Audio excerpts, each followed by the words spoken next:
আসসালামু আলাইকুম। Unique schooling এর আজকের ভিডিওতে আপনাদের সবাইকে স্বাগতম।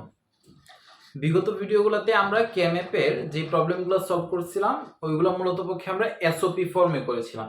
তো আজকে আমরা যে এক্সাম্পলটা চুজ করছি, ওই এক্সাম্পলে আমাদেরকে বলছে সিম্পলিফাই একটা ইকুয়েশন দেওয়া আছে f of a, b, c, d summation 0 1 2 5 8 9 10 and represent expression বলছে এই যে এক্সপ্রেশনটা দেওয়া আছে এই এক্সপ্রেশনটাকে আমাদেরকে কোন ফর্মে রিপ্রেজেন্ট করতে হবে POS ফর্ম বা প্রোডাক্ট অফ সাম ফর্মে আমাদের কি করতে হবে রিপ্রেজেন্ট করতে হবে।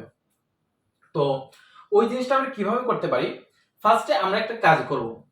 আমরা কি জানি যখন আমরা POS ফর্মে নেই তখন আমরা জানি যে আমরা ম্যাক্স টার্ম নিয়ে কাজ করি। আর ম্যাক্স টার্মগুলো মূলত আমাদের কি করে, আমরা ছিল ধরি যদি একটা আউটপুট এখানে ধরেন কিছু ইনপুট দেওয়া আছে যেখানে আউটপুট হচ্ছে 0 0, ধরেন আউটপুট গুলো হচ্ছে এরকম আর কি।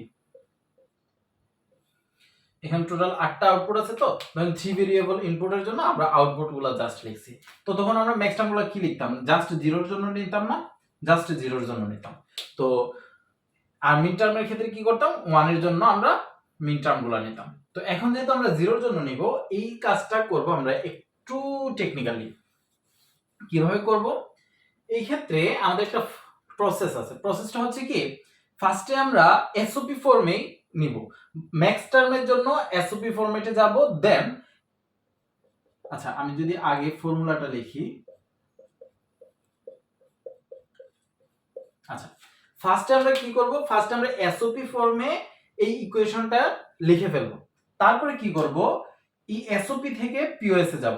এসওপি থেকে পিওএস আমরা কিভাবে পাইতে পারি, আমরা জানি এফ প্রাইম কে যদি আরেকবার প্রাইম করি তাহলে কি হয়ে যাবে, আমাদের এফ চলে আসবে। এটা হচ্ছে আমাদের ডি মর্গান থিওরেম থেকে আমরা আসলে এই জিনিসটা শিখছিলাম। তো F equals to F double prime লেখা যায়। তো এই যে এখানে যে আমরা এফ প্রাইমটা বের করব বা এসওপি ফর্মে যে আমরা একটা ইকুয়েশন তৈরি করব, আগে কি করছিলাম, আগে আমরা নিছিলাম যে একটা ট্রুথ টেবিল ড্র করছিলাম। ওই ট্রুথ টেবিলে 1 এর জন্য আমরা অক্টেট অথবা কোয়াড অথবা পেয়ার অথবা আর কি আছে আমাদের আইসোলেটেড, ওইখান থেকে আমরা মূলত পক্ষে এসওপি এর ইকুয়েশনগুলো বের করছিলাম। বাট এখন আমরা এসওপি এর ইকুয়েশন বের করব, কিন্তু 0 0 যে এখানে আছে ট্রুথ টেবিলের ওইখান থেকে। এখানে হচ্ছে মূলত পক্ষে টেকনিকটা ইউজ করতে হবে। তো আমরা যদি এটা সলভ করা শুরু করি তাহলে জিনিসটা ক্লিয়ার হবে। তো এই কনসেপ্টটা একটু মাথায় রাখবেন, এফ প্রাইম থেকে আমরা এফ এ কিভাবে যাব, ডাবল বার করে দিব। এফ প্রাইমটা হচ্ছে মূলত কি এসওপি তে থাকবে, আর পিওএসটা হচ্ছে আমাদের এফ এ থাকবে। তাহলে যেহেতু এখানে 4টা ইনপুট দেওয়া আছে, তো এর জন্য আমি যদি 16টা ঘর বানাই,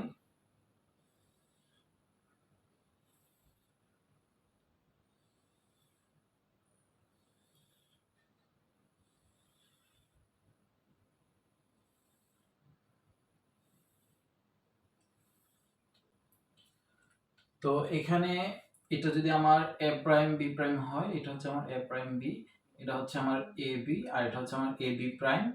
এটা যদি আমার সি প্রাইম ডি প্রাইম হয়, এটা হচ্ছে আমার সি প্রাইম ডি, এটা হচ্ছে আমার সি ডি, এটা হচ্ছে আমার সি ডি প্রাইম। তাহলে আমরা কি জানি, এটা হচ্ছে আমার ডেসিমাল নাম্বারের 1, এটা হচ্ছে 2, এটা হচ্ছে 3, এটা হচ্ছে সরি সরি সরি সরি একটু ভুল লিখছি। এটা হচ্ছে আমার 0, এটা হচ্ছে আমার 1, এটা হচ্ছে আমার 3, এটা হচ্ছে আমার 2, এটা হচ্ছে 4 5 7 6 8 9 11 10 12 13 15 14।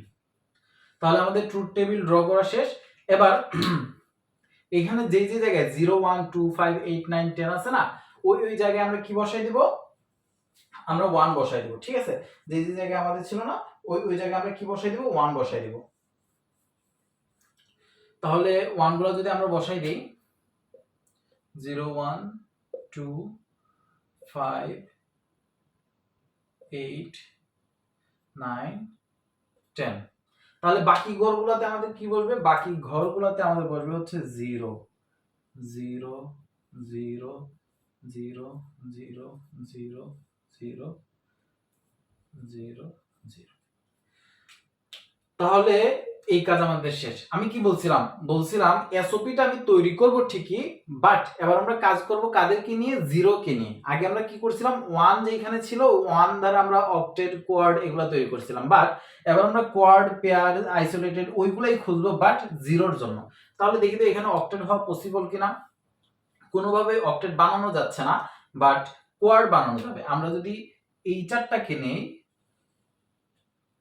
এই চারটা মিলে একটা কোয়াড হয়, এই চারজন মিলে একটা কোয়াড হয়, এই দুইজন আর এই দুইজন মিলে একটা কোয়াড হয়। তাহলে কিন্তু আমাদের সবগুলা জিরো ইউজ করা হয়ে গেছে। তাহলে দেখি আমাদের ইকুয়েশনটা কি আসে।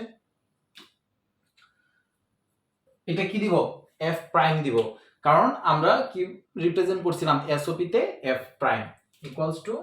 তাহলে ইকুয়েশন ফার্স্টে যদি এটার জন্য আমরা ইকুয়েশন বের করা ট্রাই করি, এই রো বরাবর কি কমন আছে, এ বি কমন আছে, আর কিছু কমন যাবে, কলাম বরাবর তো কিছু যাবে না, কারণ সি প্রাইম এই দুইটাতে থাকলো, এই দুইটাতে নাই, সি এই দুইটাতে আছে, এই দুইটাতে নাই, ডি প্রাইম এটাতে আছে, এটাতে আছে, বাকি দুইটাতে নাই, ডি এই দুইটাতে আছে, সাইডের দুইটাতে নাই। আচ্ছা, তাহলে এ বি চলে আসলো আমাদের। তারপর হচ্ছে কি, এবার যদি আমরা এই কোয়াড নিয়ে যদি কাজ করি, যেহেতু এসওপি ফরম্যাটে লিখতেছি, তাহলে এ বি প্লাস দিব। আচ্ছা, এবার যদি আমরা এটার জন্য কাজ করি, এই বরাবর কি কমন থাকবে, শুধু সিডি কমন থাকবে, শুধু সিডি। এবার যদি আমরা এই দুইটা আর এই দুইটা নিয়ে দেখি, তাহলে এই বরাবর কে কমন আছে, বি কমন আছে, তাহলে লিখলাম বি। আর কলাম বরাবর কে কমন আছে, ডি প্রাইম কমন আছে। তাহলে আমাদের এফ প্রাইম চলে আসছে। এখন এফ প্রাইম থেকে আমাদের কি কোন ফর্মে রিপ্রেজেন্ট করতে বলছে পিওএস ফর্মে রিপ্রেজেন্ট করতে হবে। তাহলে পিওএস ফর্মে কিভাবে রিপ্রেজেন্ট করব, বলছিলাম এফ প্রাইম এসওপি থেকে যদি আমাদের পিওএস এ যাইতে পারি কিভাবে, এভাবে। তাহলে আমরা একটা কাজ করি, এখানে কি লিখতে পারবো, f equals to f prime whole prime. তাহলে আমরা যদি একটা কাজ করি, ab plus cd plus bd prime, এবার যদি দেখি, এবার লেখা যায় না, যায়। তাহলে এই জিনিসটা কি লেখা যায়, ab bar dot cd bar dot bd bar whole বার।